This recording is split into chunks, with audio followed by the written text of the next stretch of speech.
Hello everyone, welcome to another Nerdful video. Today we're going to be trying something new, so let me know in the comments down below whether you like this or not. If not, we'll try something new. But if you like to talk about gaming culture and the nerdy life, please consider liking and subscribing. I think you'll enjoy this video because I'm going to talk about something everybody knows about from a very personal experience. So I'm going to be talking about the Mandalorian season 2 episode 2. And I know what you're thinking, like, oh, we already know all the Easter eggs, we already know the characters, blah blah blah.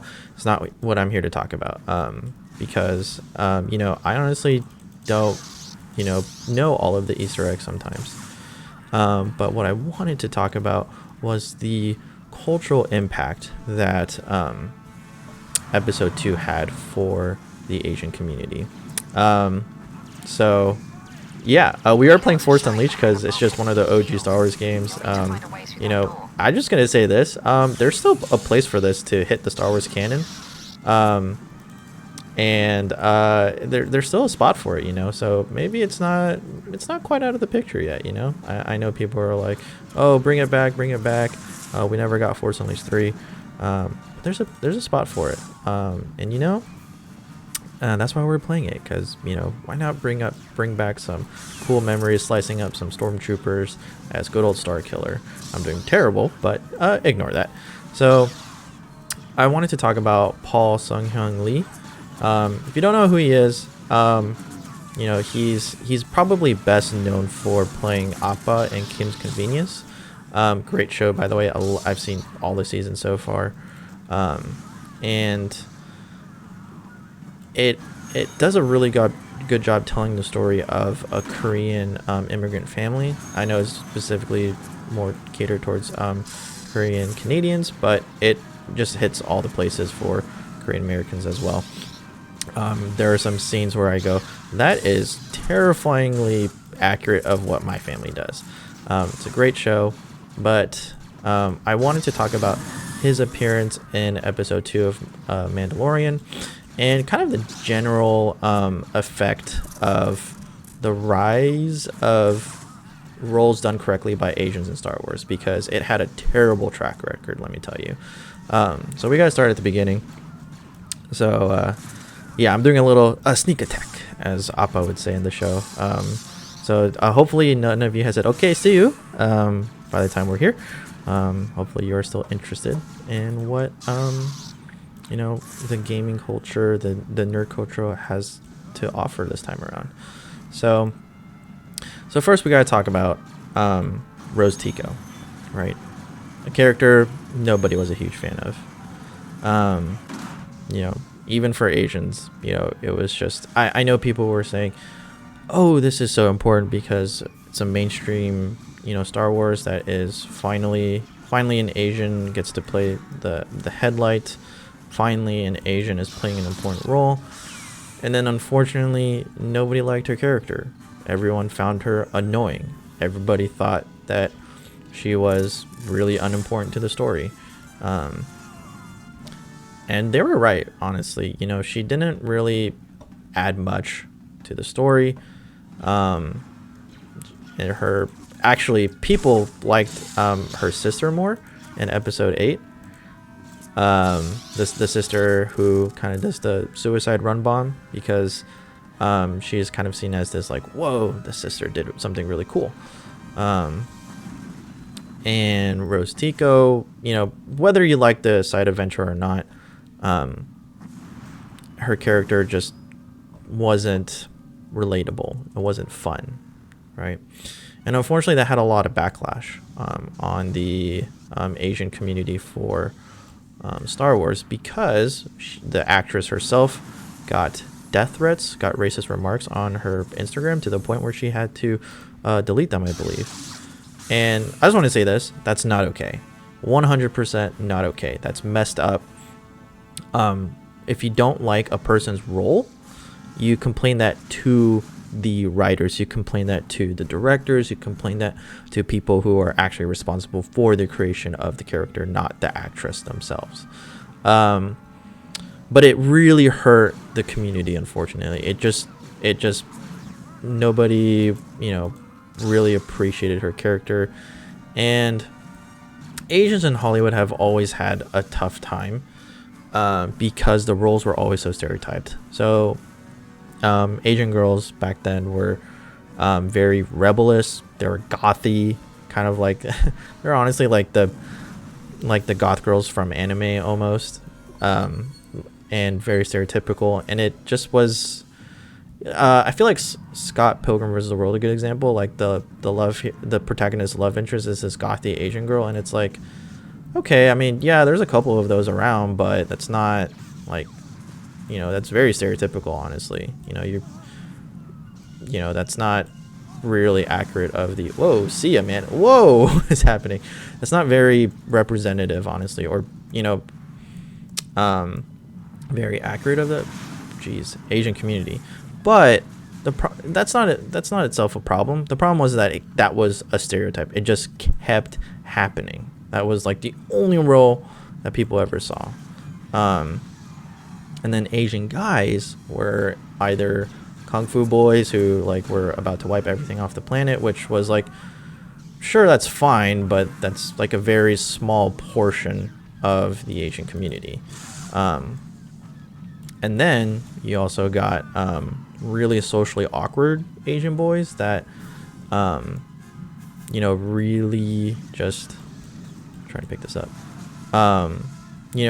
Very stereotypical of like how people would view Asians today. Like, oh, they're these nerdy, awkward Asian boys that, they're smart, but they have no social ability, right? They're very, very nerdy. I consider myself a nerd, but I don't think I'm socially awkward. I'm an extrovert. I love being around people. So that was, those are the roles we got. And occasionally for humor, quote unquote humor, people would make Asian people dumb because it's like, oh, Asian people are supposed to be smart. Let's make them really, really dumb, like unreasonably dumb. And it's like, that's okay. I'm sure that's funny to some people, but it's not really funny to the rest of us, right? It's not a great showing, honestly. But that's what Hollywood was doing for a while. And so when we got to the stage of like, okay, we need representation, we need to checklist every race on the Hollywood movies. Not that, whether you think that's good or bad, that's a personal opinion. But that's the route Hollywood is going right now. So when they started off Rose Tico with an Asian actress, it was unfortunate because nobody liked Rose Tico's character. But fortunately, the story doesn't end there. The story continues.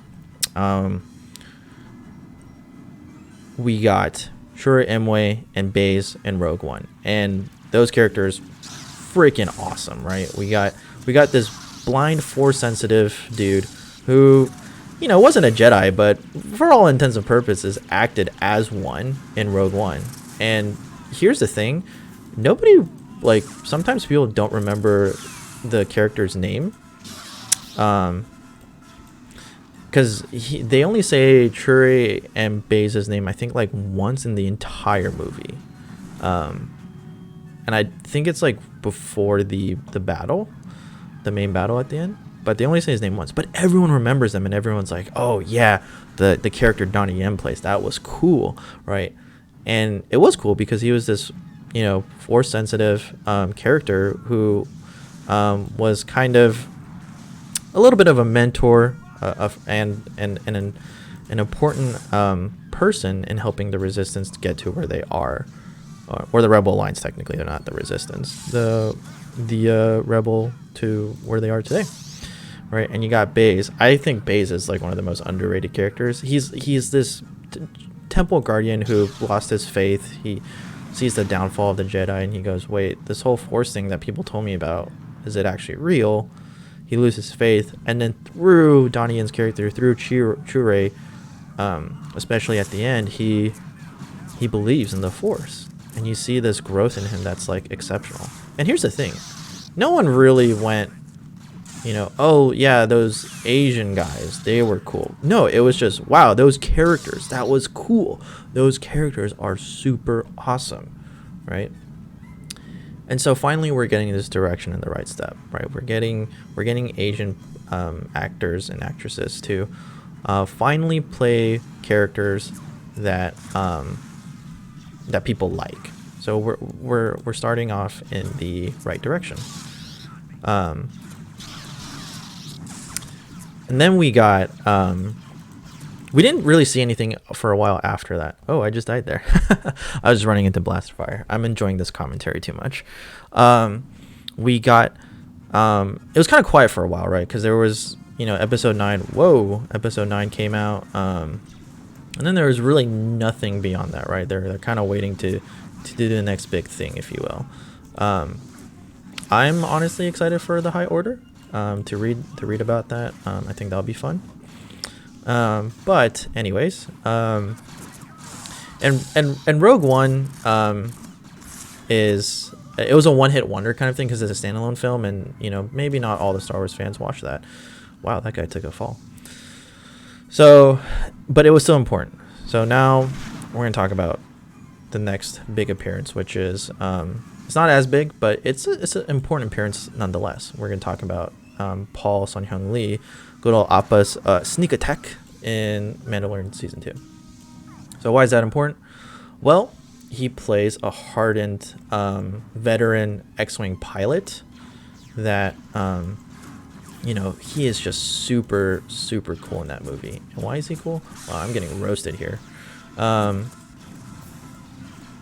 He's important because he's just playing an important am I gonna die again? He's just playing an important role that people like, right? He's just a cool X-wing pilot, and people and even the Mandalorian, he respects him, right? He goes, whoa, because at the end, he and Dave Filoni's character are just blasting Helix spiders like it's nobody's business, to the point where the Mandalorian looks and just goes, I don't have to do anything.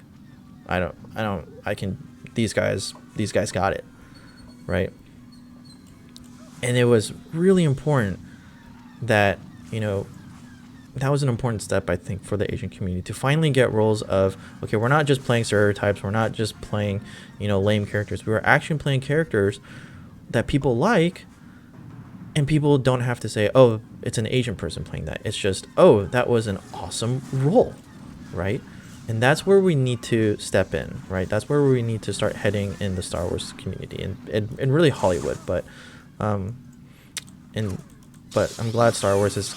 I hope that they're realizing, wow, people like this character not because of quote unquote his race, not because quote unquote of the stereotypes that's funny or lame or whatever, but because it's just an awesome character.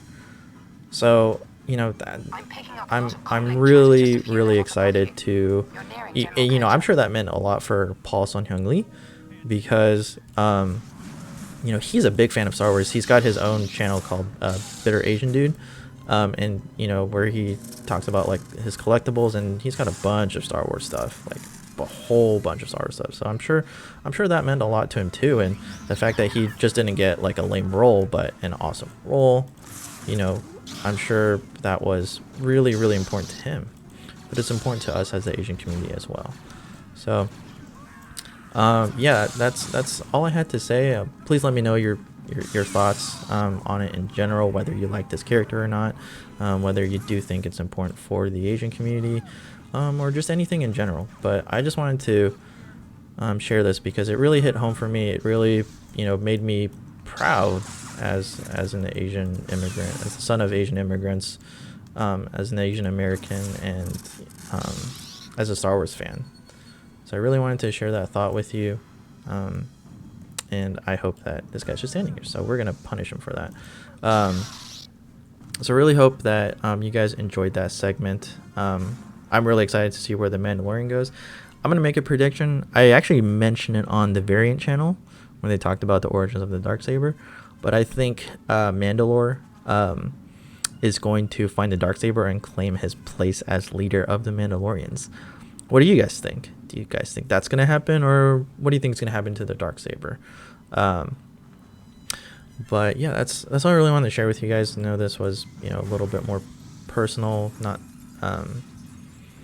you know, nothing, not magic related either, but you know, this is the stuff I want to do. I want to branch into more gaming content, more gaming culture. So yeah, thank you all so much for watching. Please let me know what other things you guys want me to cover. I just want to say thank you for helping me grow this channel. We are getting about 1 and 2 subs a day, and that's meant a lot to me in this journey as I you know, as a content creator, as someone who is trying to just share a unique take on the gaming world. So thank you.